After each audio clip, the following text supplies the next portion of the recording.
based on the science we have now, we understand the basic causes of disease and aging. We understand the basic ingredients for health, the science of creating health, and that Young Forever is simply a roadmap that guides you through how your body works that you were never given. It's like the owner's manual.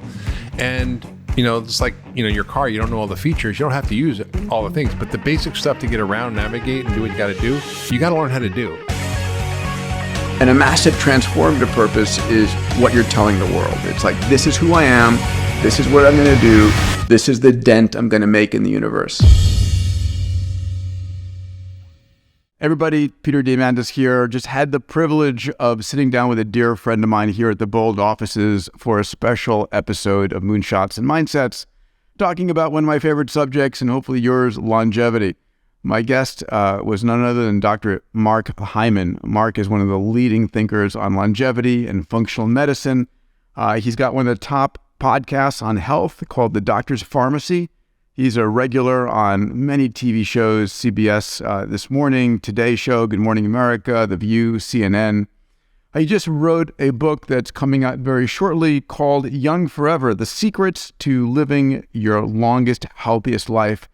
And in this episode, we're going to talk about the basics: food, diet, exercise, sleep. We're going to talk about what are the cutting edge therapeutics that have a chance to extend the healthy lifespan. Talk about how a lot of the things that you think might be healthy for you probably are not, and why, in fact, going back to some of the younger, earlier practices of health in the human species is so fundamental. We talk about the 9 hallmarks of aging, what they are, and how to combat them. So, if you want some incredible wisdom from someone who's brilliant, please join me for this next episode of Moonshots and Mindsets with Dr. Mark Hyman. Hey, Mark. Great to see you, buddy. Welcome to Santa Monica. It's great to be here, Peter. Last time I saw you, you and I were floating together at Zero G. We were. Yeah, with your girlfriend back then, now your fiance. Congratulations. That's right. Thank you. Yeah, we were floating high. It was so fun. Yeah. Did you enjoy your Zero G flight? It was the most unbelievable experience. I mean, like going to Antarctica, seeing the gorillas, and the Zero G flight were top of the list for me. Life experience. That's the way to romance a girl off her feet, literally. So, we're going to dive into the idea of longevity and slowing, stopping aging. I want to ask you about what you think around the idea of reversing aging.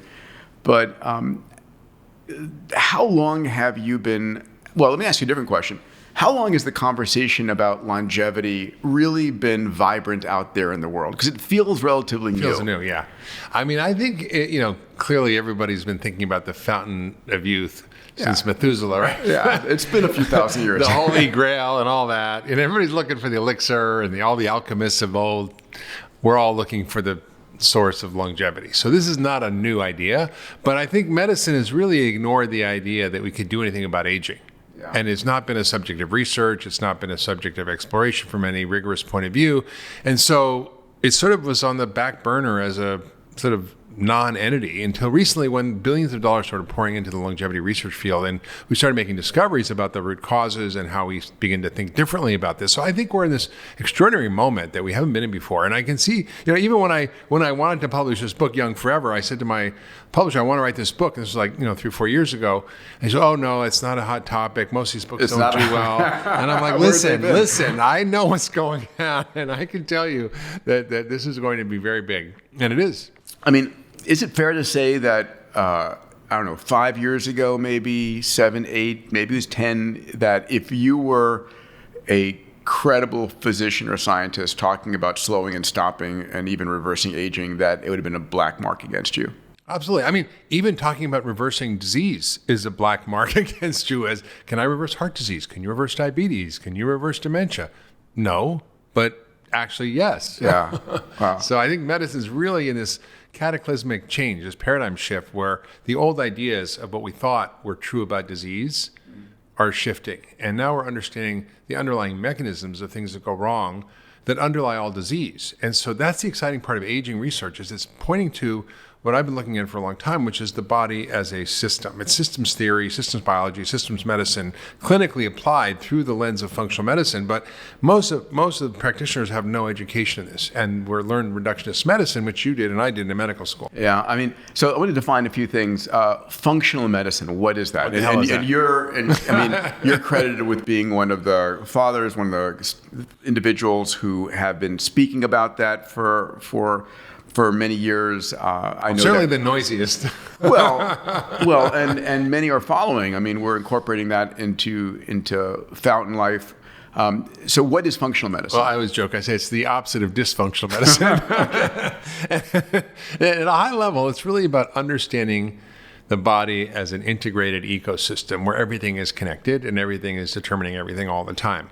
So it's about looking at root causes. It's about treating the system, not the symptoms. It's about understanding the why, not the what. Not what disease do you have and what drug do I give, but why is this happening and how do I understand the biology underneath it? So it's very much taking sort of the advances that are happening in systems biology and systems medicine and trying to create a clinically useful methodology to apply these ideas. And that's what it is. And it's not a new specialty. It's not a new sort of alternative therapy. It's basically a new methodology for interpreting data through the lens of the body as an ecosystem where you have to look at root causes and you have to treat the body and create health. So, I mean, it seems kind of obvious. It's obvious, right? It's obvious. I mean, it's really the science of creating health as opposed to treating disease. Yeah, I mean, and that's interesting, right? Because most of medicine, we talk about healthcare, but it's really sick care.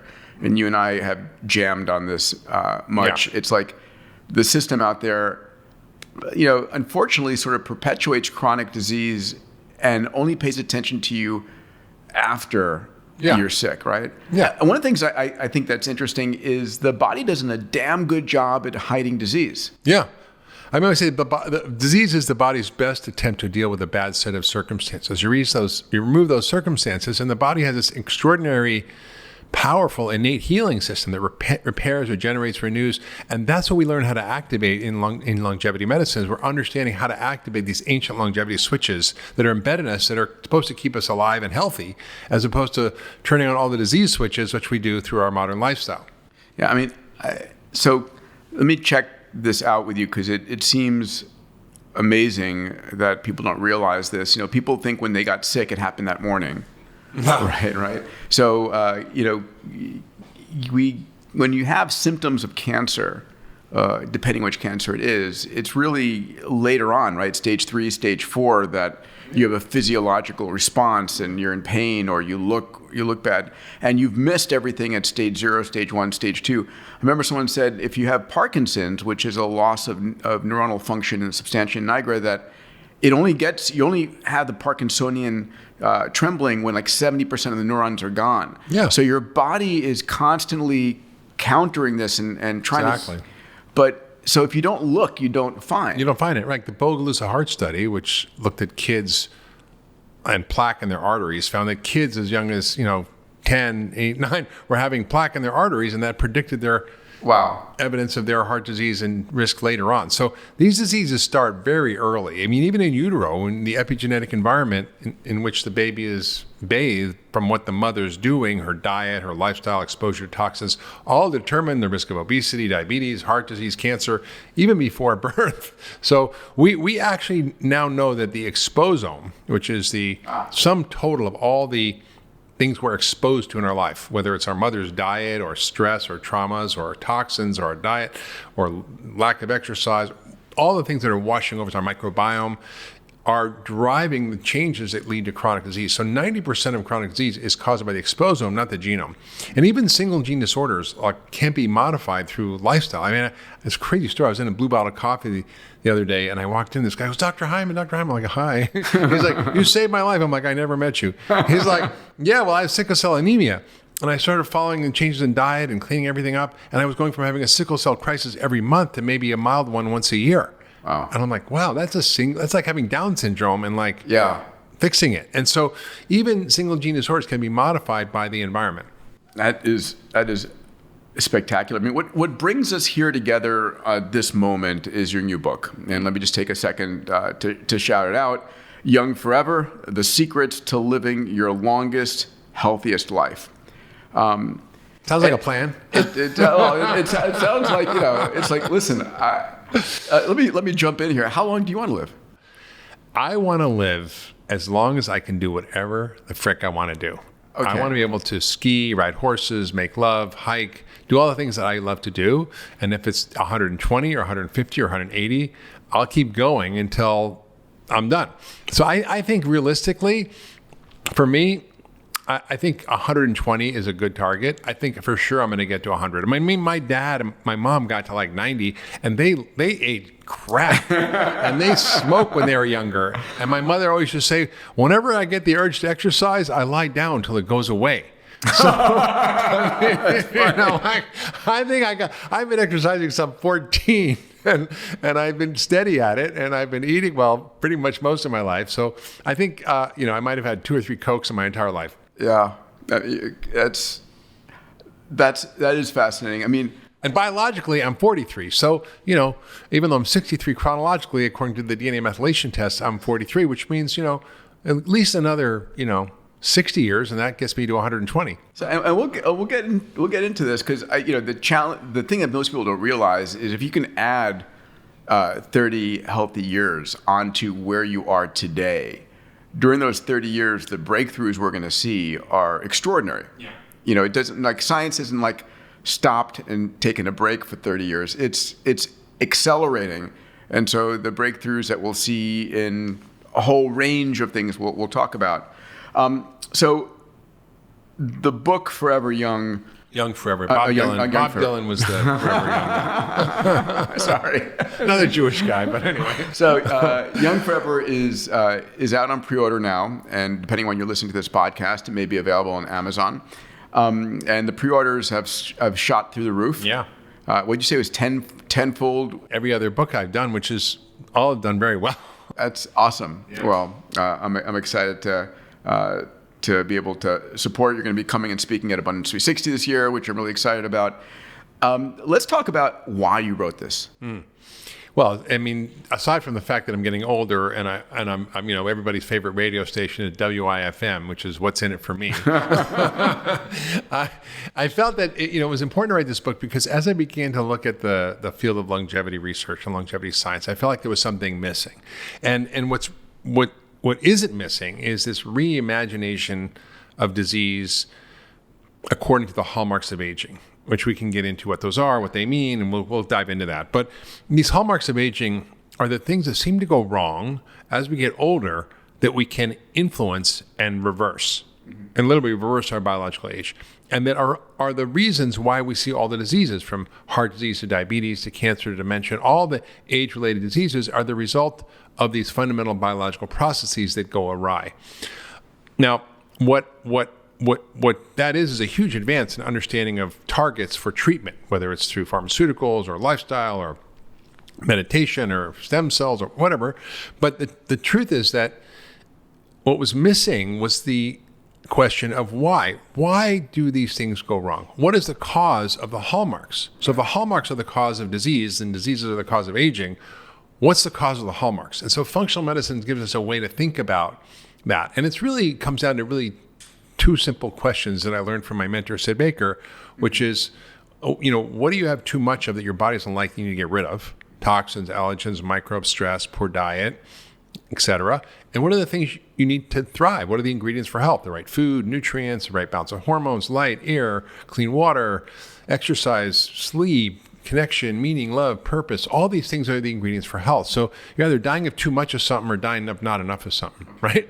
And so that was what I wanted to highlight was take a look at where the longevity field is, what actually could be helping it to actually even accelerate further the results that people get from a biological standpoint. And how do we not just go back into a reductionist model of treating the hallmarks of aging with reductionist therapies? This episode is brought to you by Levels. One of the most important things that I do to try and maintain my peak vitality and longevity is to monitor my blood glucose. More importantly, the foods that I eat and how they peak the glucose levels in my blood. Now, glucose is the fuel that powers your brain. It's really important. High, prolonged levels of glucose, what's called hyperglycemia, leads to everything from heart disease to Alzheimer's to sexual dysfunction to diabetes, and it's not good. The challenge is all of us are different.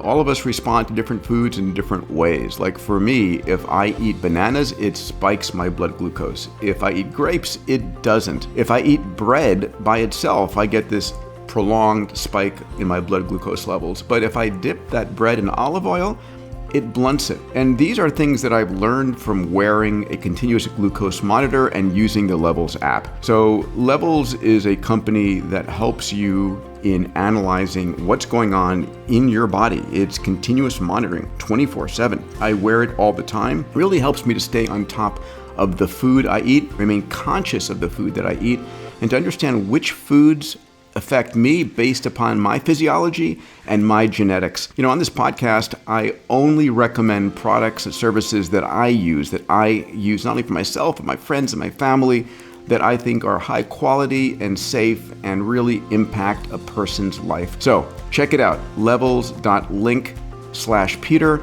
We give you 2 additional months of membership, and it's something that I think everyone should be doing. Eventually, this stuff is going to be in your body, on your body, part of our future of medicine. Today, it's a product that I think I'm going to be using for the years ahead and hope you'll consider as well. So when I think about why we age, I sort of go back 100,000 years ago when we were getting pregnant at age 12 or 13 and having a baby, and by the time you were 26 or 27, you're a grandparent.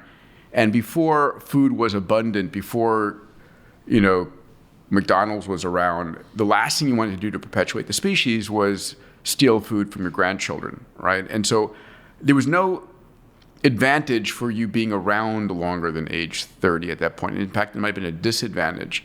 I'm just wondering, and there was never any selective pressure to, I think if we could reproduce into our 80s, 90s, 100s, that we would have been living longer. Does that make Mick some Jagger sense? had a kid at 75. Picasso had one, I think, at 80. True. So, women is harder, but Yeah. So it's interesting. You refer to the way we currently age, gradual decline, increased illness, chronic disease, as abnormal. Yeah. How should we be aging? What would you consider normal? Well, Peter, you look around and you go to the average hospital or, see old people, which we kind of hide them in this culture, which is very strange. And hospitals are a terrible place for old people to be. Totally. But we see decrepitude, frailty, disability, disease, and people's health span is far shorter than their lifespan. Maybe the last 20 years of their life are in poor health. That means your health span's, let's say 60, but you live to 80. That means you've lost 20 years of health span. And that's what we come to think of as normal in this culture. But I've been to places like Sardinia where people are 100 years old or 95 years old, and they're still hiking 5 miles up the mountain and straight up as an arrow and booming voices and clear minds. And I'm like, this is impressive. So I think we come to accept what we see around us as normal, but it's really not. And there are many examples around the world where people are practicing habits by default, not because they're into longevity, but just by default, their cultures have created an environment that promotes longevity. And as soon as they move to a Western world, they get the same rate of death and disease as we do. So these are the blue zones. The blue zones, yeah. Like I was in Sardinia and Icaria and, and Nicoya Peninsula in Costa Rica. I mean, there's a guy he was riding his horse straight up and narrow at 101 years old in Costa Rica. I'm like, man, most people even wouldn't want to walk around the street without a walker at 100 years old. Let's jump up on a horse, And so is it all about just lifestyle and diet and mindset? What is it? What are the principal elements here? Because we talk about the hallmarks of aging, which I do want to get into. These feel like cellular, subcellular, physiological elements of systems running down, right? Entropy. But entropy can be accelerated or decelerated depending on what you do. If you put energy in a system, you can change entropy, right? Entropy happens without putting any energy in a system. And the the reasons I think that we see this sort of acceleration is because of the habits we have and the lifestyle we have. But if we actually change those and look at what are the biggest drivers for these hallmarks of aging, it's food. I think there's the hierarchy. They're not all created equal, these hallmarks. And one of the most important is this deregulated nutrient sensing, which is how we sample the food we're eating and how it influences these longevity switches, which there are four. Two of them basically detect too much stuff and the other detect too little. So mTOR and insulin signaling detect too much protein and sugar and carbs, and insulin does the same. It's mostly sugar and carbs.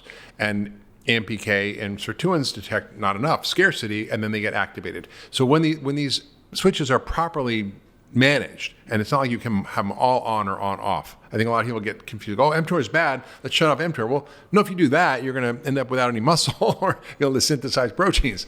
So if food is the biggest driver. And so when you look at our diet, it's the incredibly high amounts of starch and sugar and processed food. So I want to hit on all of these during the course of this conversation. For folks who are listening and want to take away, real nuggets that can change their life, because it doesn't take a lot to make a substantial change in your life. And I'll share mine, but I want to hear yours and what you're teaching here. So let's hit on food. Let's begin with the food right now, because the idea of food as medicine. I'll begin with the number one thing I've learned to appreciate is sugar is a poison. Yeah, it really is. Well, the dose makes the poison, right? So having a little bit of sugar is not going to kill you, but it's the fact that we eat the equivalent of about a pound a day per person of sugar and flour, and below the neck, sugar and flour in your body are the same. In fact, the glycemic index of bread is 100. That's the gold standard. Sugar is 65, which is better than bread. That's because it has fructose, which doesn't spike glucose. But basically bread and sugar are the same. And we eat about 152 pounds of sugar and 133 pounds of flour on average per person. That's average. Now, I'm not having that much. So some people are having a lot more. And that's driving the fact that we have 93% of Americans that are metabolically unhealthy, which means they have high blood pressure, high cholesterol, high blood sugar, or they're overweight, or they have had a heart attack or a stroke. That's like 6% of us basically, or 6.8% of us are in good metabolic health. That's terrifying to me, and that's driven by our diet primarily. So, someone once said that sugar is more addicting than cocaine. Yeah. And whether that's ever been scientifically proven or whatever, it's addicting. In rats.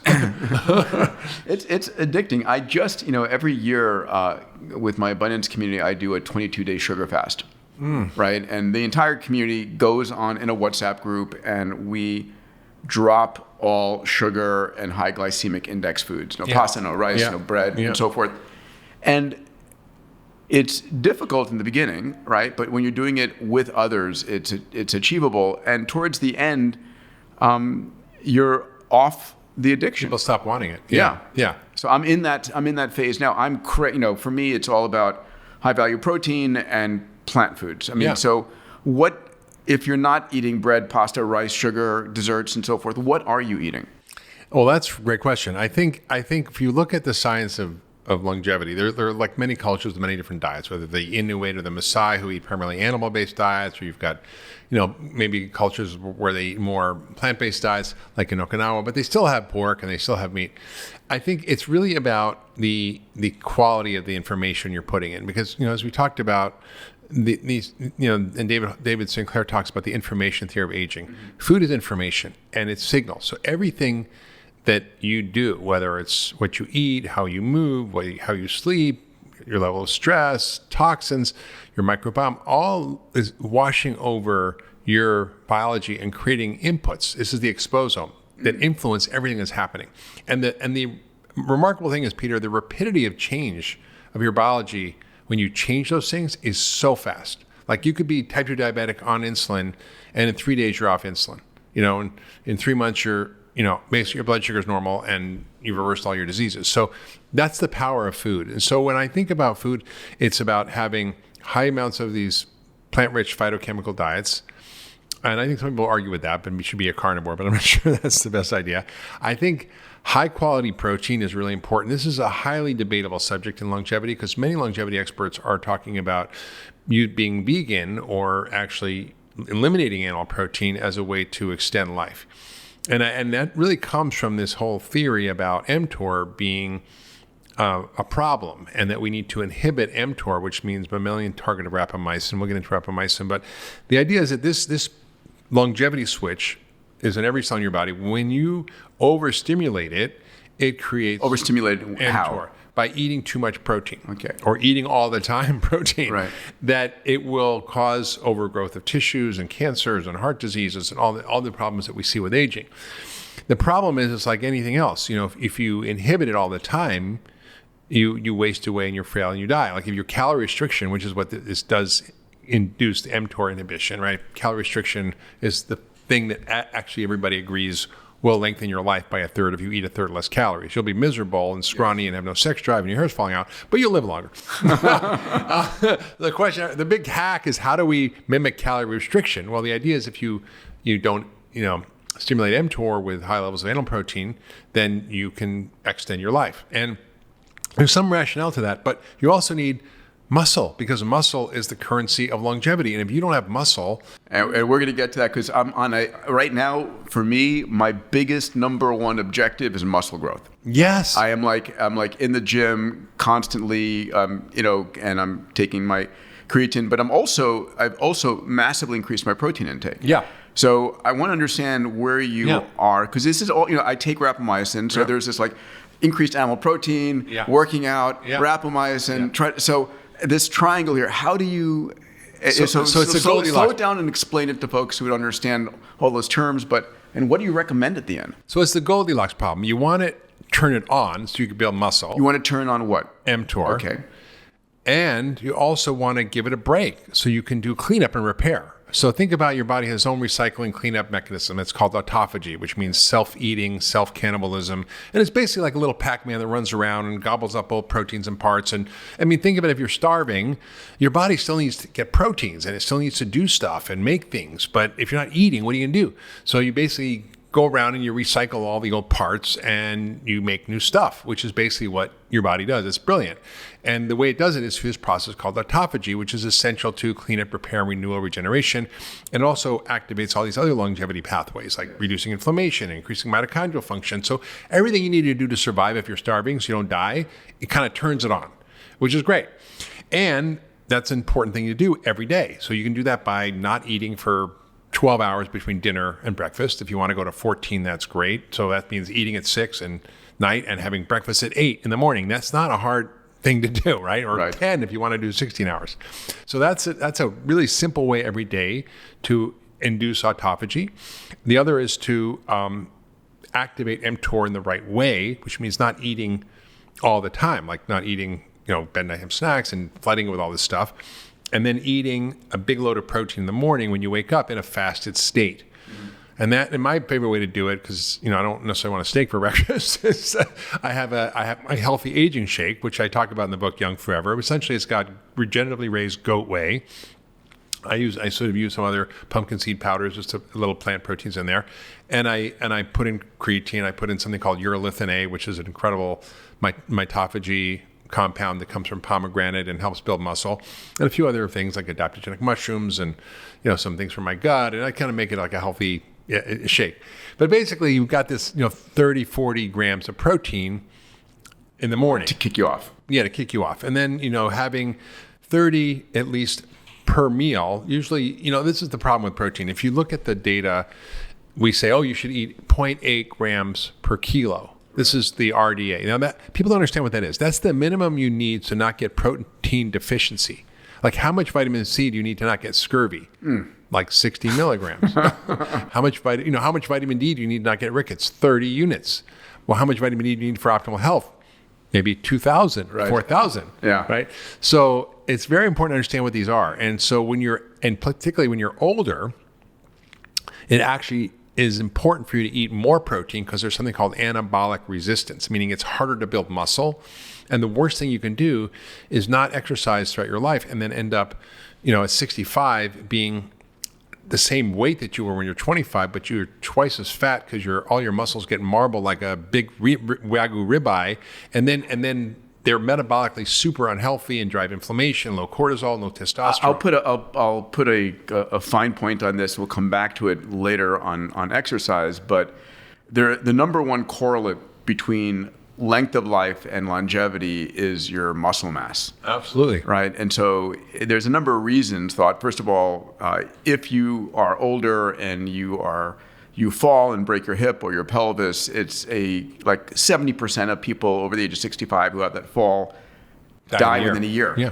It's crazy. My father passed that way. Terminal cancer, yeah. It's awful. So you need the muscle mass to be able to hold yourself from falling and having that accident.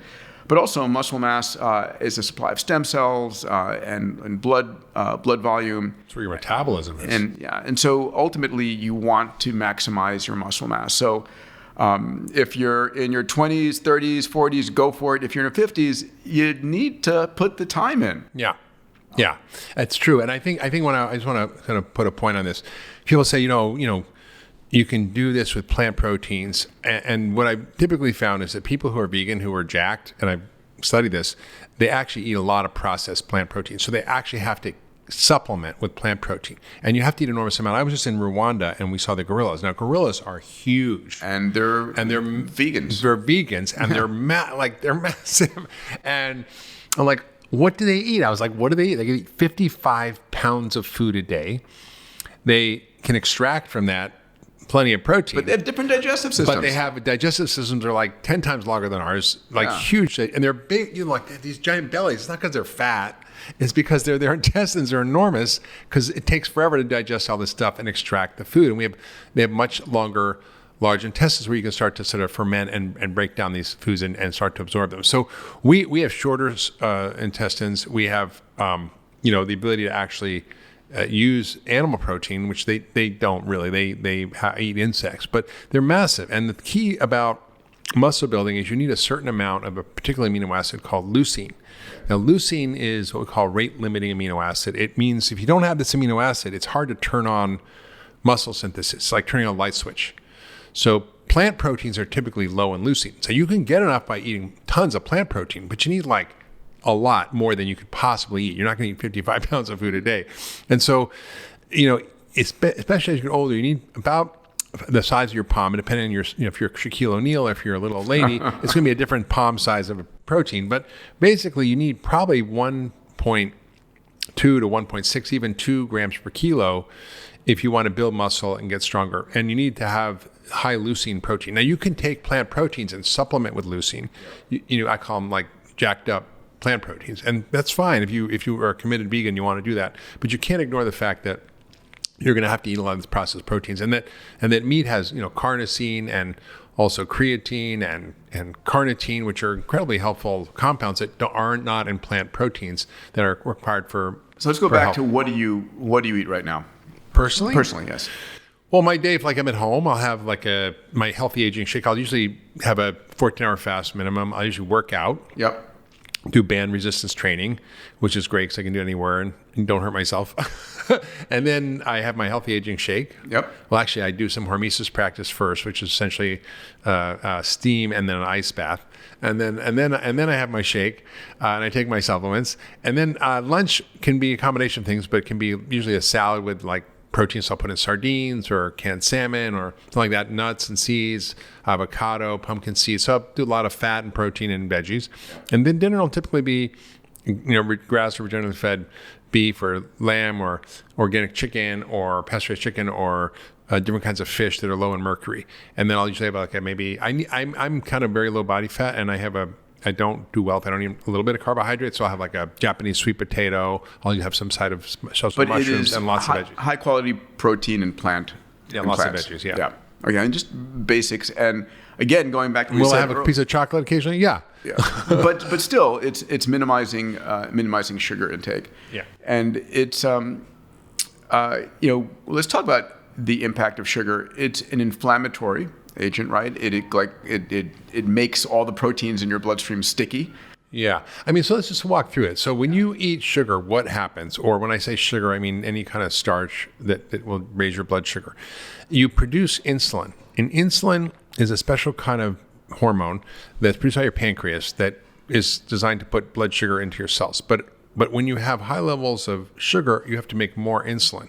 And insulin not only drives the fat into the fat cells to store, but it also shuts off the release valve so you can't actually burn the fat. So it shuts down lipolysis, which is the burning of fat. It slows your metabolism down, and it increases your hunger hormones. So you're hungrier, you're gaining weight, you can't burn the fat, and your metabolism is slower. So it totally screws you up. And then it produces these special kinds of fat cells in your belly called adipocytes, which are producing adipocytokines, which are inflammatory compounds.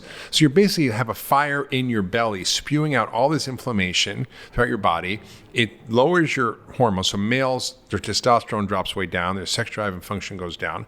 Women get all kinds of other hormonal dysregulation. It affects your brain. You get increased cortisol and adrenaline with sugar, and cortisol causes literally shrinkage of your hippocampus, which is the memory center. So it's just bad news. It's bad stuff. And then it does this thing which we were just hinting at, which it kind of too much sugar goes around and forms globs with proteins called glycation products. And when you measure hemoglobin A1C, which is what we do to measure how your blood sugar is controlled if you're diabetic, you get high levels of these glycated hemoglobins, but it happens to all these proteins, and it happens in your brain. They're called AGEs. Literally, the name of it is called AGEs, Advanced Glycation End Products, and they bind to receptors called RAGEs. So you're aging and raging when you eat sugar. And really just driving heart disease and neurodegenerative disease. It's just bad stuff. The human body. They're called dementia now, type 3 diabetes. Yeah. Most cardiovascular heart disease is driven by metabolic syndrome, prediabetes. The lipid panels that are the worst are the ones that are really driven by too much sugar and starch, not fat. And of course, diabetes, I think, and cancer. People just realize, it's the fuel for cancer. That we never had sugar as we were evolving 100,000 years ago. Right? This is a recent development, as is all the food companies that are pushing on us. Yeah. So if I could say, if you remember nothing else from this podcast, minimize sugar and maximize exercise, which everybody knows already. It's not like, breakthrough science, right. But it's reminder, try it. Yeah, you can take all these supplements, do all these hacks, take all the stem cells you want, but if you don't have the basics right, A brief note from our sponsors. Let's talk about sleep. Sleep has become one of my number one longevity priorities in life. Getting 8 deep, uninterrupted hours of sleep is one of the most important things you can do to increase your vitality and energy and increase the health span that you have here on Earth. When I was in medical school years ago, I used to pride myself on how little sleep I could get. It used to be 5.5 hours. Today, I pride myself on how much sleep I can get. And I shoot for 8 hours every single night. Now, usually I'm great at going to sleep. If I'm exhausted, I've worked a hard day, I'm right out. But if I'm having difficulty, and it occurs, I'm having insomnia or my mind's overactive and I need help to get that 8 hours, I turn to a supplement product by Lifeforce called Peak Rest. Now, Peak Rest has been formulated with an extraordinary scientific depth and background. Includes everything from long-lasting melatonin to magnesium to L-glycine to rosemary extract, just to name a few. This product is about creating a sense of rest and really giving you the depth and length of sleep that you need for recovery. It's a product I hope you'll try. It works for me, and I'm sure it will work for you. If you're interested, go to mylifeforce.com/Peter to get a discount from Lifeforce on this product. But you'll also see a whole set of other longevity and vitality related supplements that I use. We'll talk about them some other time. But in terms of sleep, Peak Rest is my go-to supplement. Hope you'll enjoy it. Go to mylifeforce.com/Peter for your discount. All right, we talked about the hallmarks of aging. How many do you believe there are? I sort of remember there was like 9 hallmarks. 9 original ones, yeah. I think I added one. Okay. Who am I to add one? But I added one. Why not? Called the microbiome. I think the gut plays such a huge role. We know that's been another area of explosive knowledge. Mm-hmm. So let's pick a few of them that are your favorites and talk about them. Well, I think the deregulated nutrient sensing is so important because, So by the way, the 9 hallmarks of aging, now with 10 with Mark's microbiome, what are the underlying causes of why we age? That's right. And I just go list them through them quickly so we can talk about it briefly. But there's the nutrient sensing problem, which leads to problems with these 4 longevity switches, which is insulin, too much insulin, sugar, mTOR, which is overstimulation with too much, food in general and protein, sirtuins, which are really important in DNA repair, which if you're always eating, never get turned on. And that's why we're talking about NAD, AMPK, which also is regulating glucose and mitochondrial function. That's what people are taking metformin for, to sort of regulate that. So these are really important, and I talk a lot about them in the book. Then the next one is that we see is and in no particular order. There's telomere shortening, which are little caps at the end of your chromosomes that open up so you can basically replicate like a copy machine your DNA, and we replicate like, I don't know, some quadrillion amount of times for our life. It's ridiculous, but sometimes that goes wrong and you end up shortening your telomeres, and you end up with a shorter life because you have shorter telomeres, and that's highly influenced by your lifestyle, what you do. Senescent cells, also known as zombie cells. Zombie cells are produced in part sometimes by this problem of DNA replication that goes wrong, and cells, instead of being like exploded and dying, we call apoptosis, they turn into these zombie cells that never die and run around your body spewing inflammation and kind of almost infecting other cells. And so you get this runaway senescent inflammation. And there's some really cool things that are out there that can regulate those. Some compounds like fisetin from strawberries. There's things like hyperbaric oxygen therapy that's been shown to, kill zombie cells. So there's all these sort of good things about killing zombie cells. And then we have mitochondrial dysfunction. The mitochondria are the cellular energy powerhouses, and when those go wrong, we just lose energy. Why does a 3-year-old run around like a jackrabbit, and 90-year-olds like moving super slow? It's because their mitochondria are running at different rates. They're less mitochondria, they're poor functioning mitochondria. So keeping your mitochondria healthy is a key part of healthy aging. There's also proteins that get damaged, and we just talked about that. The glycated proteins, and you get all proteins are 3-dimensional structures. They're everything. Have to be, they're like the information superhighway of your body. And there's peptides, there's proteins, and they have to be functioning in the right shape and the right size and in the right kind of amino acid sequence. And when they're not right, they cause all kinds of damage. And you get these old funky proteins. And so things like saunas, for example, increase heat shock proteins in your body, which help kind of fix these damaged proteins. Increasing autophagy helps that. And even transfer plasma exchanges, where you kind of filter out the old blood and the plasma, you can get rid of a lot of this stuff. So there's all these cool therapies that are coming to fix these. We also see, in addition, DNA damage. So DNA damage is something that happens all day. You got 100,000 little cuts a day, and your body has a whole DNA repair system. Yeah. That tied to the sirtuins. It's sirtuins that are activated by NAD and by the right diet, and screwed up by sugar, by the way. and those mechanisms, might miss a couple here and there to repair. It's amazing it does as well it does, but there's ways of improving that. And then we have also the tiring of your stem cells. Your stem cells kind of poop out. Stem cell exhaustion. Yeah. So, that also has to do with our lifestyle and so forth. So many ways to sort of activate your stem cells. There's some really cool things looking at, I'm not going to get into, it's kind of wacky, but like using different kinds of light and stuff in your pineal gland to activate different stem cells and harvest them. And they're doing this stuff in Costa Rica. It's kind of wacky, but there's ways of dealing with that. And then we also have the problem of inflammation, which is, in a sense, the final common pathway that either causes or is a consequence of almost all these things. Mm-hmm. So inflammation in the body is driving almost all the chronic diseases of aging, whether it's arthritis or dementia or cancer or heart disease or diabetes, or all these are inflammatory problems. And so we have to understand the cause of inflammation. We have to become an inflammologist. And if you fix a lot of these other things, like, and some things we can't do anything about, right? We live in a sea of toxins. Like, 200 years ago, we didn't have all the crap we make, all the petrochemical toxins. What was in The Graduate? He says, plastic. That's the thing, right? Plastic. So that's made from petrochemicals, and, heavy metals are more in the ocean because of coal and lead. So I see a lot of these things that aren't people's fault, that are the result of environmental stresses, but we can deal with those. And so thinking, and the last hallmark that I talked about is the microbiome. I think I got all 10. I don't know if I did. The microbiome is this whole ecosystem of bugs in your gut that's so critical for regulating immunity, for regulating cancer risk, heart disease risk, diabetes, even dementia.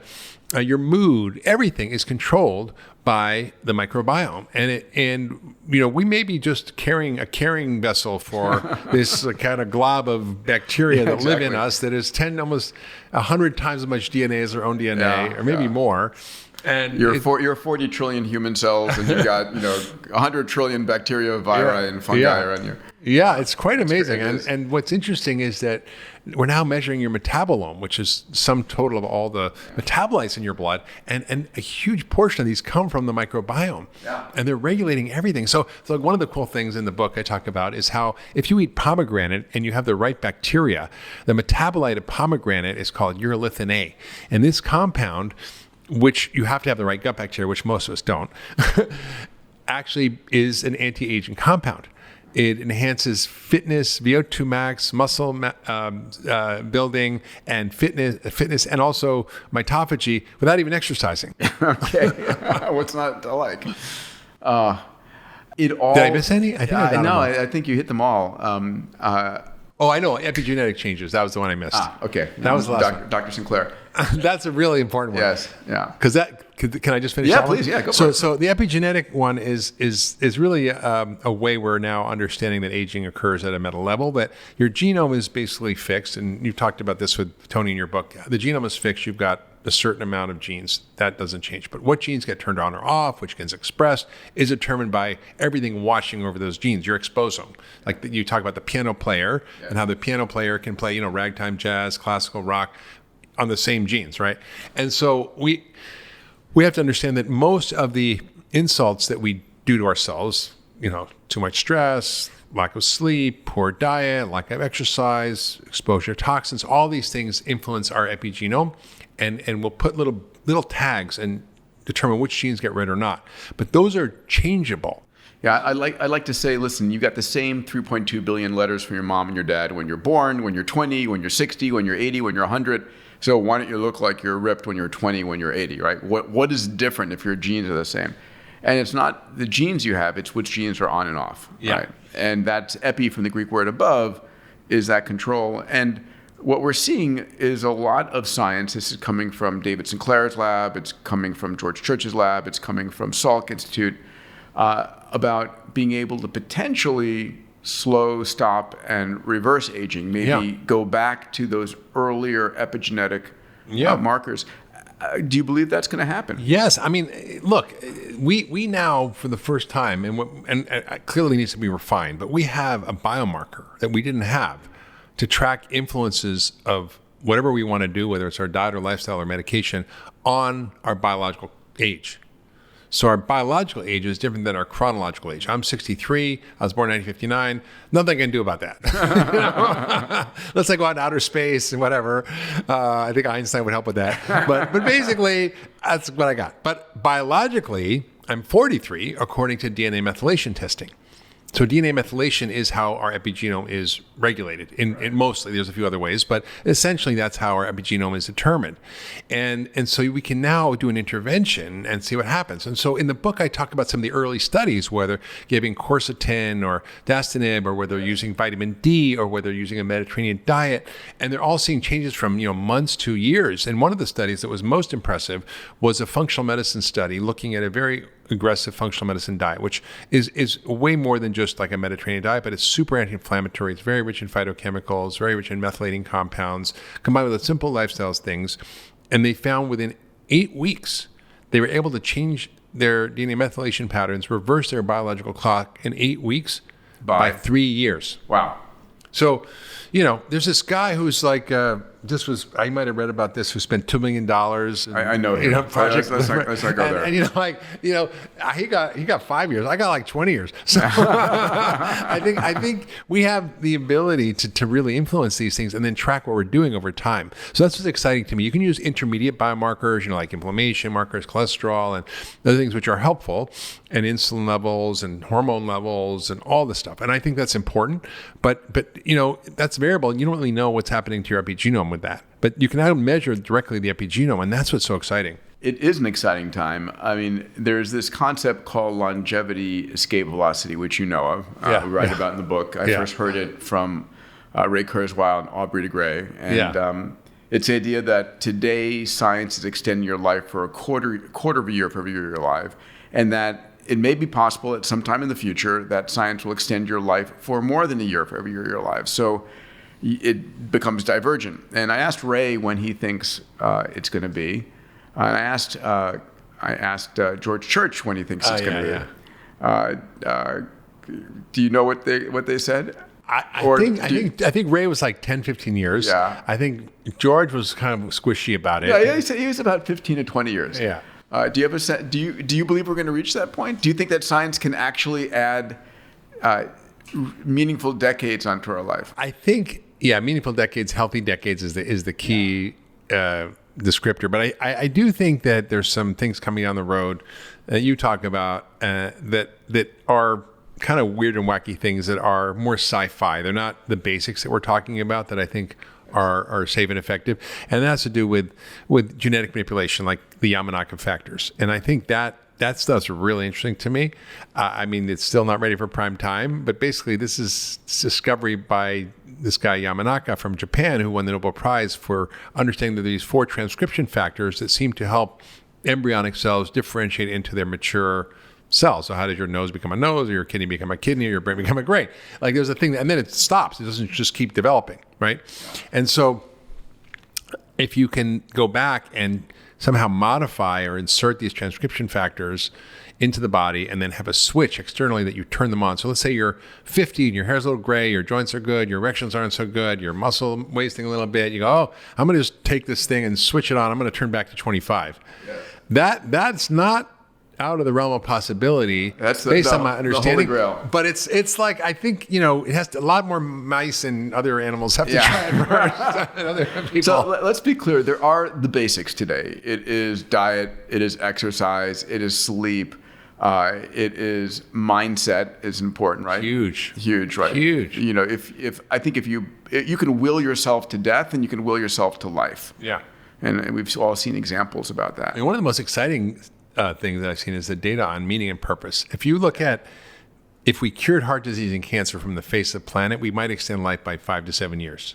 Like if we got rid of all of it from everywhere, yes. and these are the number 1 and 2 killers. Yes.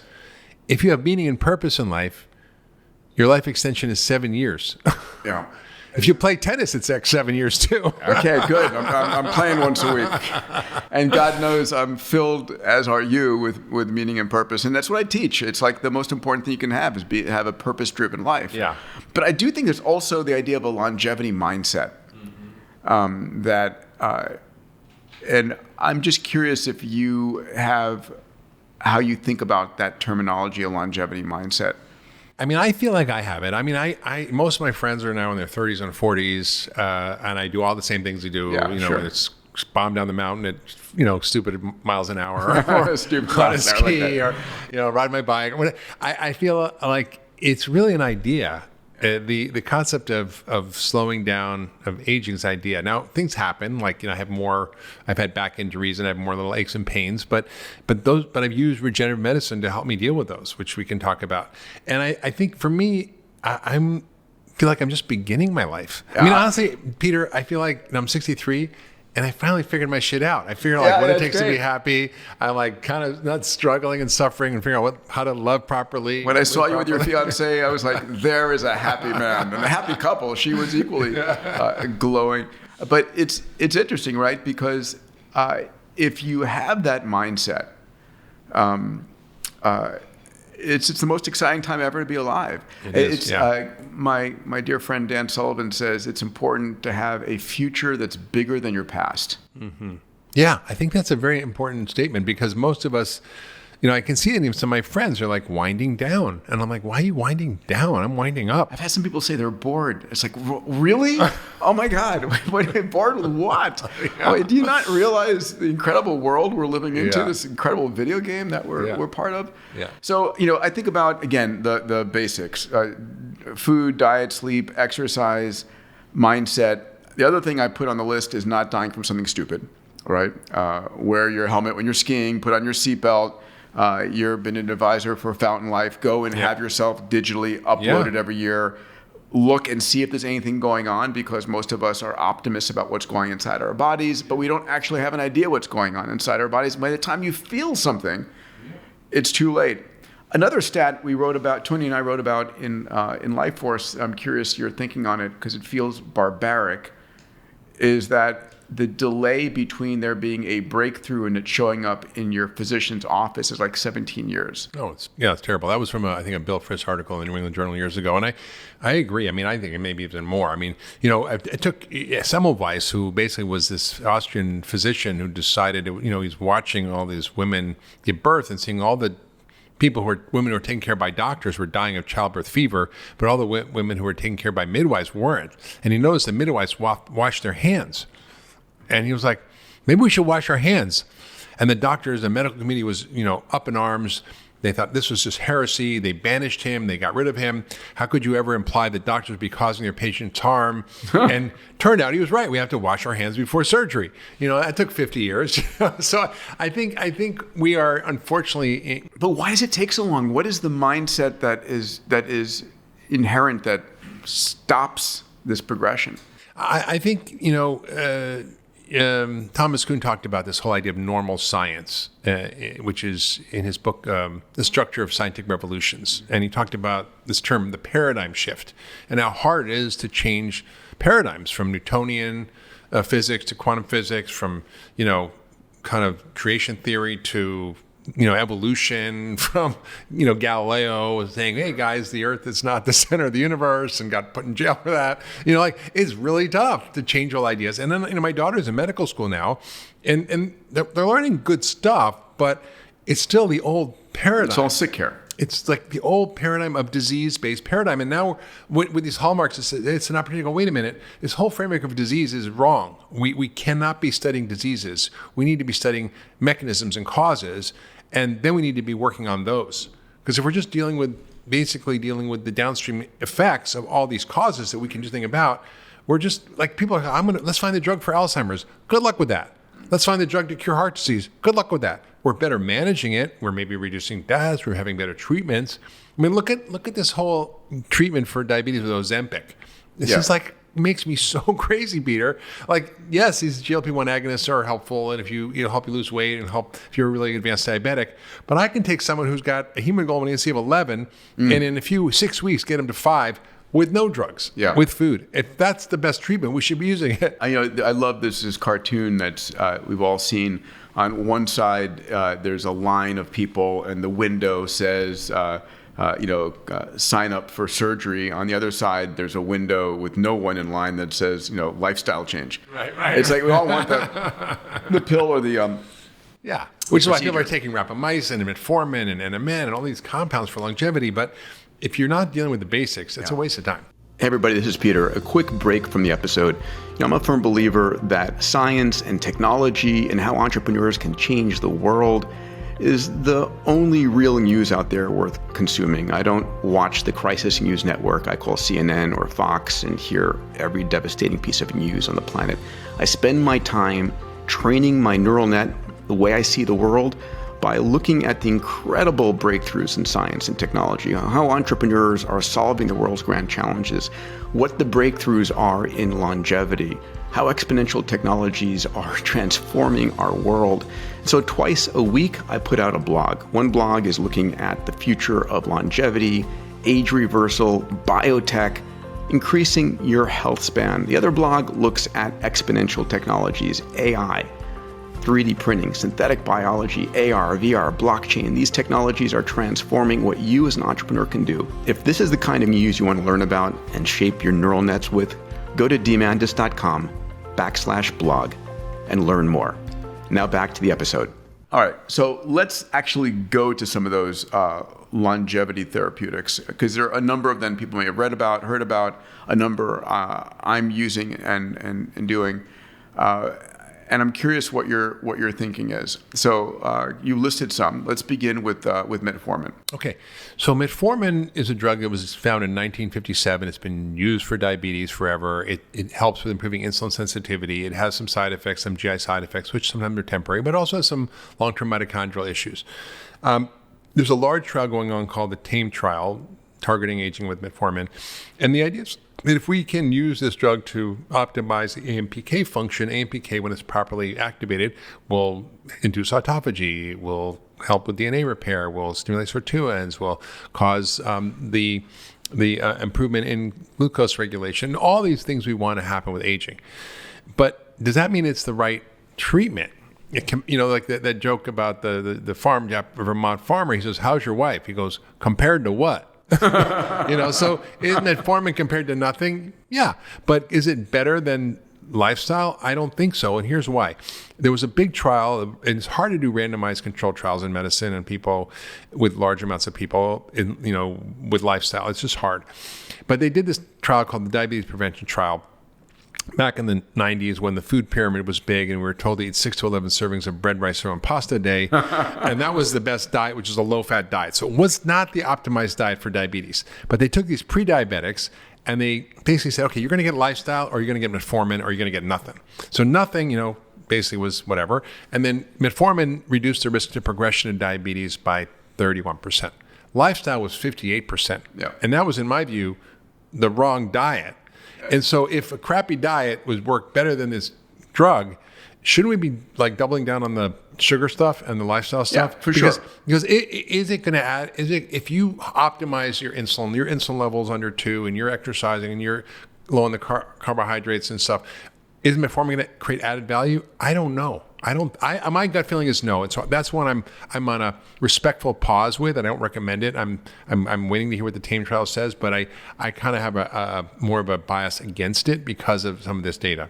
How do you come out on calorie restriction? Not severe, but limiting your calories per day. Let's say your calories are coming from high quality protein and plants. And you're avoiding high glycemic index foods. Do you still think you need to limit your caloric intake? Well, I met this guy once, and he was from the Calorie Restriction Society, and he wanted to live a long time. And I was many calories would you hanging out with this guy. I'm like, so what do you have for breakfast? He's like, I have 5 pounds of celery. And I'm like, no thanks. And I think, the idea that we can restrict our calories to extend our life is a good one, but the question is, what else happens? What happens to your hormones? What happens to your muscle mass? What happens to your mood? What happens to your sex drive? What happens to a lot of things? And they did those biosphere experiments where they showed these. I was there. My friends were in the biosphere. Yeah. Yeah, and Tabor they did Jane, the calorie restriction, and they had improvements in their cholesterol and all these biomarkers and everything. But they also were not very happy, and they were miserable, and it was not great in many ways for their health. So I think it's a mixed bag. The real question is, how do we find the Goldilocks solution, which is how do we mimic or hack calorie restriction without actually starving ourselves? So it could be time-restricted eating. It could be periodic fasting. Have you tried the fasting mimicking diet, Prolon? Yeah, so Prolon is great. And Prolon is a way to eat 800 calories a day for 5 days. Yeah, and it makes it very manageable. Makes it very easy to do, and the data is really impressive, and Walter's doing great work on this.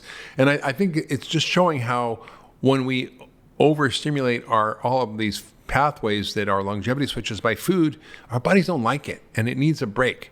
So yes, whether you do fasting week diet or whether you don't eat for 24 hours once a week, or you do a 3-day fast once a quarter, like there's lots of ways to do it. But the easiest way is just to, have something called breakfast, which means you're breaking your fast, which means you don't eat for 12 to 14 hours every night. That's just a no-brainer for everybody. And I think in terms of, the amount, I don't think we should be overeating for sure. And I think we need to be, lean and muscular is the best strategy for longevity. And if you're gaining belly fat, that's the death knell. I mean, that's the indication that you're eating too much of the wrong thing. Yeah. Let's go to rapamycin next. So rapamycin is, this compound that was found in Rapa Nui, the Easter Island, and basically in the 60s, these scientists went and they scraped the stuff off the back of one of the statues that were delivered by aliens or something. I don't know why. And they found, maybe this is going to be a good drug compound. And it was kind of a shitty antifungal. And then they found it maybe has some immune modulating properties. So it's been used in transplant medicine. It's not an immune suppressive, but it does have benefits in reducing inflammation. And then people started researching around longevity and finding that it inhibits mTOR. In fact, this pathway mTOR, which already talks about longevity, means mammalian target of rapamycin. Yes. So literally it's named after this drug from Rapa Nui. It's hilarious. It's great. And I think, the animal studies are very promising. The mechanism is really interesting. So instead of calorie restriction, this is a drug that could induce calorie restriction without actually starving yourself. So it induces the benefits like autophagy. So I think taking it at night, there's different people experimenting with it. I just talked to Deepak Chopra. He takes, 6 milligrams once a week. There's people who take it 2 milligrams 3 times a week for 5 weeks, 8 weeks off. There's a million different regimens.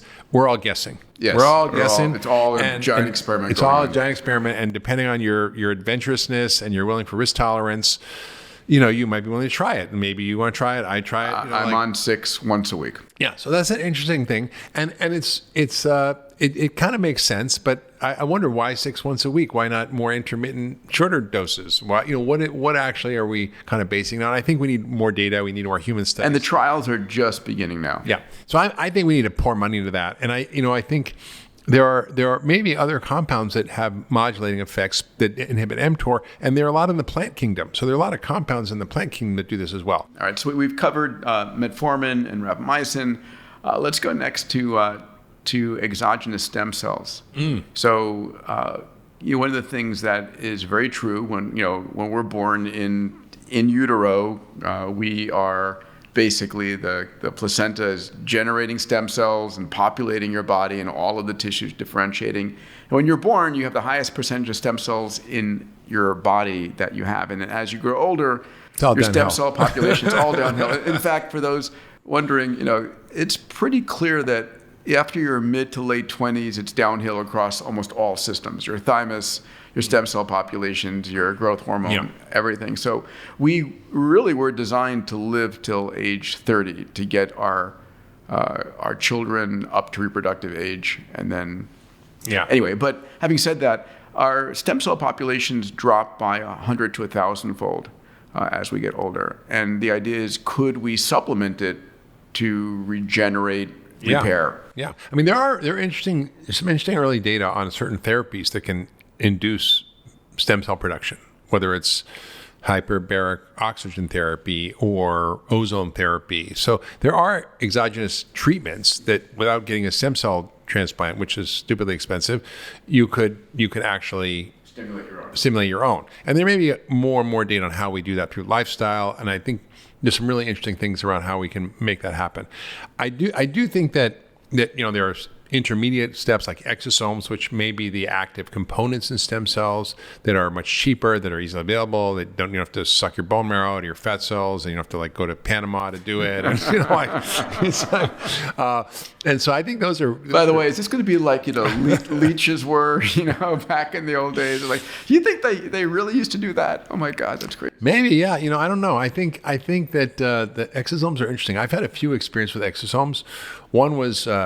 I had colitis from getting C. diff, which is caused by a bacteria that I got after taking an antibiotic for a root canal that was bad. And I was a mess. And then I got C. diff, and then I got severe ulcerative colitis afterwards. And through my usual tricks weren't working, and then I tried exosomes. Are we okay? Yeah, we're okay. I tried my usual tricks, and then I tried exosomes. And it literally sort of got rid of it. And this is IV exosomes. Intravenous exosomes. And so exosomes, for everybody, is the product that comes out of a stem cell. A stem cell is a little, think of it as a factory of growth factors and healing factors, repair factors, regenerative factors, microRNAs, and it just pumps it out in little vacuoles of materials. Yeah. Yeah, think of it like messengers. Think of the stem cells as like a big aircraft carrier, and then they bring in all the special forces, and then the special forces go out and do all the work. Or the FedEx truck and the FedEx package is coming out. Exactly, whatever you want to call it. Exactly, and exosomes, it's great because you can basically take the placenta, you make sure it's all clean, no disease or anything, and you can culture in the lab, and you can grow the stem cells in there, and then you can extract the exosomes, and you can get billions and billions and billions. There's no limit to the amount you can get. Another thing I had with exosomes was when I had a back issue. I had back surgery that went bad, and I was having tons of inflammation in my spine because I had bleeding in my spine. Bad news. And my friend Matt Cook injected 30 cc's of exosomes right up my spinal cord. Yes. And it was amazing. The pain went away immediately. And then I had COVID. And these are all anecdotal, and I've used these with patients as well and seen results. And I had severe brain fog, depression. I don't get depressed. I'm like, wow, now I get why people get depressed. Like, I had depression in my time from like divorce or things like that, but like I just felt like physiologically depressed and inflamed, and COVID affects the brain and causes tons of inflammation in the brain. And so I kind of got a shipment to my house and I gave myself an IV because I'm a doctor, and it was like, boom, the lights turned on and my brain fog went away. My brain came back. So I think they have a real value. And again, this is the early, one of my companies that, Cellularity, Bob Hurry, we are producing placental-derived stem cells and exosomes, and just now entering the scientific studies to look at, can we prove the impact it has? And you have a choice of where you get your stem cells from. You can either get it from your own fat, your own bone marrow, or you can get it from a placenta or umbilical cord in the afterbirth. But at the end of the day, that's getting it from a placenta or from an umbilical cord is not legal in the United States because the science isn't there. So right now, when I hear someone's looking for stem cell therapies, I'm sending them down to Costa Rica to Regenerative Medicine Institute down there with Vince Giampapa. Exactly. But the science will bear out the data over the next few years, hopefully within this decade, so we can have it available domestically safely with the science behind it. Yeah, I mean, it's pretty exciting, and it's being used in orthopedic medicine a lot. It's being used by athletes. I know when I had a reconstruction on my right shoulder and my left shoulder about 10 years apart. My left shoulder, after I had done the reconstruction, I had 2 different exosome injections, and it healed so much faster. So fast, right? Yeah. I mean, I had back pain for 30 years after a surgery when I was 30. And, Matt put all this stuff in my placental matrix with healing factors and exosomes. And I'm like sitting here really with no pain, which I couldn't even sit before without being uncomfortable. I managed it. I just dealt with it. I massaged, I yogaed and everything. But it's like now I was sort of shocked to believe that this field of regenerative medicine has these solutions that, most orthopedic doctors don't know about or scoff at. But when I was told I needed back surgery and I needed to have like metal rods put in and a whole spinal fusion and reconstruction, I'd be in bed for a year. And I'm like, I just got back from skiing in Switzerland, going full blast down the mountain, so I didn't do that. No, very good. I mean, right now, one of the things that I'm proud of that we're doing at Fountain Life is we're searching the world for anything that sounds promising and then vetting it to identify, is it safe, is it low risk, is it high efficacy, and then trying to make that available to our members. And so hopefully it will be, the exosomes are available, the stem cells are not yet domestically. Yeah. A few other things, total plasma exchange, TPE. Now this is fascinating. And oil changes. Some of you might have heard of that TV show, Silicon Valley, and they had this one episode called Blood Boy. Yes, I love that. Where this Silicon Valley entrepreneur was like getting some young guy and getting his blood and making him younger. And, Mao Zedong used to take the blood of young Red Army soldiers and transfuse it into himself for longevity, So, but there's this bunch of studies that were done on animals that are called parabiosis. And essentially what they did was they took old mice and young mice and they kind of wired their circulations together and they watched what happened. And the old mice became young.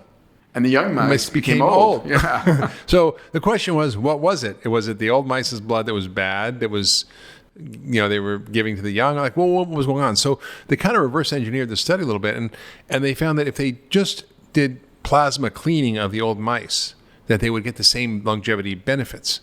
Now, plasmapheresis is a medical treatment that's been around for a long, long time. It's used in autoimmune diseases. It's used in various neurologic conditions. It's really a well-established medical treatment. But it's being explored as a longevity therapy and can be done in ways that aren't as aggressive. Like you don't have to take your whole plasma out, but you can take a liter or 2 out. And essentially the idea is you're filtering your blood. You're filtering out all these old proteins and all these inflammatory compounds and who knows what else is in there. And whatever you put in there. And you either throw back some albumin, which is going to reconstitute your blood. And by the way, your plasma is mostly this protein albumin and some saline and some... Yeah, but there's all this other gunk in there that seems to be get oil rid of. Change. And I'll tell you another story. I had COVID second time, and it was kind of rougher than the first. And I had a terrible post-COVID syndrome of like arthritis. So I developed, my hand blew up, and I was really swollen and painful. I couldn't make a fist, and I felt like crap. Again, I went to see Matt Cook, and he got this plasmapheresis, and they ozonated the blood when it went in. Yeah. And literally the next day, I was good as new. My hand was normal. I had full energy, and I went and to Good a old Matt. I conference. love Matt Cook. He's awesome. Yeah, and I'm like, God, this stuff is amazing. So, I mean, honestly, if I had my perfect world, I'd get like a plasmapheresis once a month. I do ozone every month. I do hyperbarics once a year for 30 or 40 treatments. I mean, All right, let's go to hyperbarics next. So, all of the experiments in Israel that show if you're spending like 3 hours a day for how many days? Like what they did was they took people who were about, I think it was 60 people or so. They gave them 60 to 90 minute treatment at about 2 atmospheres. Of 100% oxygen? 100% oxygen. But actually, the protocol was kind of questionable because I know somebody who knows the Israeli scientists, and he was telling me what they did. And they basically would kind of raise and lower the pressure, the oxygenation. So it was not just steady. But basically, the idea is you go in this pressure chamber that they use for scuba divers who come up too fast, and it hyper-oxygenates your tissues. Now, it's being used in wound repair. People can't heal a wound, or all diabetic ulcers, strokes. Yeah. And I've had incredible results with stroke patients, although it's not really approved for that, but it's being researched, used for autism, for Alzheimer's, for all kinds of stuff. Lyme disease. And when you hyperoxygenate the body and you do it under pressure, it seems to be very healing for a lot of things. And so what they did was they measured telomeres and they measured zombie cells. And it had a bigger impact on lengthening telomeres and killing zombie cells than any other known treatment. So I think it's very promising. And I just was in Dubai with a gentleman who's the chairman of DP World and has a hyperbaric chamber facility there. And I'm trying to remember exactly the numbers, but you have to go. Was this Aviv? Was this Aviv? No, the facility name. Yeah. It might have been. It's based on this Israeli guy's work. It's based on the Israeli. Yeah, this is called Aviv, and they have one in Dubai and one in Florida. Yes, exactly. That's right. And so I gather you go 5 days a week for like 6 weeks. For like it's 90 sessions. It's 90 days over 3 months. You do like whatever. And so you're in there for like how long per session? An hour and a half. Yeah, it's a lot of time. It's a lot of time. It's a lot of time. I mean, and you're not sitting there sleeping or reading or working. They actually have mass, and you can like read and you can. Yes, but you're supposed to be like actually doing mental exercises to drive things, right? So you're assigned work while you're in there. And what he was saying apparently was that it brings your neuronal oxygenation level expectations up to a point that when you're outside of the hyperbaric chambers, your brain is creating more a larger vascular supply. Do you know what the cause of it is? Why it has more vascular? From the mechanism of hyperbarics, or the brain exercises? No, the hyperbarics. So I'm just one of the concerns I had is hyperoxygenation is also bad for you. Yeah. It's oxidative stress on your body. Yeah. So I feel like we haven't heard the full story. Well, here. I think it's a very important point you bring up, because in our minds we think antioxidants, health, longevity, oxidation, bad, right? And I think it depends, and how much, and when, and with what. So yes, you're getting potentially an increase in oxidative stress, but your body, in order to heal stuff and kill stuff, has its own oxidative stress mechanisms. When your white blood cells want to kill something, they make hydrogen peroxide, yes. They make ozone, and they literally. And so we have our own kind of chemical warfare weapon systems. Yeah. Yeah. So these help us stay healthy and young and kill all kinds of infections. So infections are really not happy about the high oxygen, and a lot of low-grade infections we can have that create chronic inflammation, whether viruses or whether it's HSV1, which is herpes in the brain for dementia. So I think there's something about the infection rate. I also think that the dose and the length of time matters, right? If you're at 100% oxygen for a long time, it's super dangerous. Yeah. But if you have a pulsed amount for a short time, it kicks in the body's own healing system. And I wanted to talk about hormesis. We have a few minutes left, but I think these are hormetic therapies. So basically, the idea of hormesis is what doesn't kill you makes you stronger. And so when we now live in this perfectly regulated environment. It's 68 degrees. We never have to deal with any stresses. We always have food. And so we're not starving. We don't have to use our bodies, which is a stress. We don't have to run from tigers anymore. We have it's a cush lifestyle. And so the truth is, as human beings, we are learned to live in tough environments, and we have great systems for dealing with that. So hormesis is like cold therapy, or saunas, or cold plunges, or ozone, or hyperbaric oxygen, or exercise, or calorie restriction, or time-restricted eating. These are all different forms of hormesis, low oxygen states, hypoxia states, which are really a whole other interesting therapy for longevity. And so we have all these potential tools to use, and I try to incorporate them as much as I can. Exercise, obviously, time-restricted eating is easy. I do hot and cold therapies whenever I can. I did hot yoga yesterday, and it was really hot. but I felt so good after. I take a cold shower every morning, and it's painful at first and I get used to it. Yeah, cold shower is great. Yeah. So but I the think ice bath is just tough for me right now. I mean, it's better if you go from sauna to cold plunge. It's better. Yeah. But I think these Wim Hof does these whole training programs, and a lot, breath work. These are different kinds of hormetic therapies, and we can induce these in our modern lifestyle in a way that activate these ancient healing systems. So at the bottom line, the message here is that we're doing everything to screw up our ancient healing systems. There's so much we can do to activate our body's own innate healing, longevity, repair, and healing systems. There's one last on the list for me. It's senolytic medicine. So you talked about, the notion that we have these zombie cells, grouchy old men cells. Cells. There's something called the Hayflick limit, as you know, that cells will replicate a certain number of times, and then they should have the decency to die. Yeah. Sometimes they become cancers, or sometimes they stick around and pump out inflammatory. And there are a variety of these senolytics that are meant to kill these senile cells. Yeah. You mentioned quercetin and dastanab as one. There are others. Do you use any of them? Yes. I mean, I take fisetin, I take quercetin, I take extract of Himalayan tartary buckwheat, which has all 132 different phytochemicals and bioflavonoids, quercetin, rutin, asparagine, all these compounds that... How many pills a day do you take? Oh, it's a good handful. I think I'm it's not a bowl full, but it's a handful. I remember talking to Ray Kurzweil's wife, and she said, "Yeah, Ray is a superpower, pill taking." Yeah, I'm good. I can maybe I'll take one at a time. If I had to do that, I would not. No, I take a whole bag full. Yes, I'm up to about 60 right now, which is crazy. So a lot, and I think to summarize, what you've been preaching is there's certain things that you can do that are basic and are really going back to what it is to live a healthy lifestyle. Yeah, we talked a lot about a lot of crazy esoteric stuff that is coming down the pike. But the truth is, the 80-20 on this is stuff that is free, accessible. It's literally understanding how your bodies were designed and working with them, and basically getting rid of the bad stuff, putting in the good stuff. And that's really why I wrote Young Forever, was a roadmap. It's not, deep dives into all the science, although the science is there.